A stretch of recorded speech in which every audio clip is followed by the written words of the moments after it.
Load ఆది కాండము 32 అధ్యాయము 6వ వచనాన్ని చూసుకుందాము.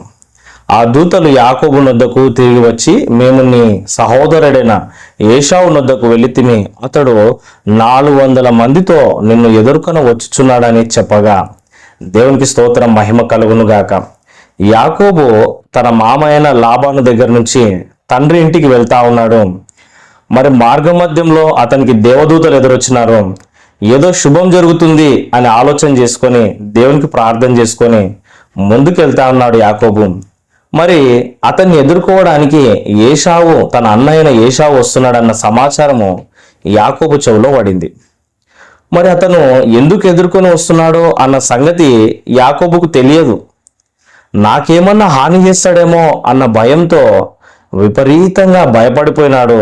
2 సమూహాలుగా ఆ యొక్క జనాంగాన్ని విభజించి పెట్టినాడు. అతను కూడా ఎంతో పట్టుదలతో ప్రార్థన చేసి, ప్రభువా నన్ను కాపాడు, ప్రభువా నన్ను రక్షించు అని దేవునికి మొరపెడతా ఉన్నాడు. నిజానికి ఏశావు వస్తున్నాడన్న మాట నిజమే. దూతలు సమాచారం తీసుకొచ్చినారు. యాకోబు కొంతమంది వ్యక్తులను పంపించినాడు. అయ్యా, మీరు వెళ్ళి మా అన్న దగ్గరికి వెళ్ళి మాట్లాడేసి రండి అంటే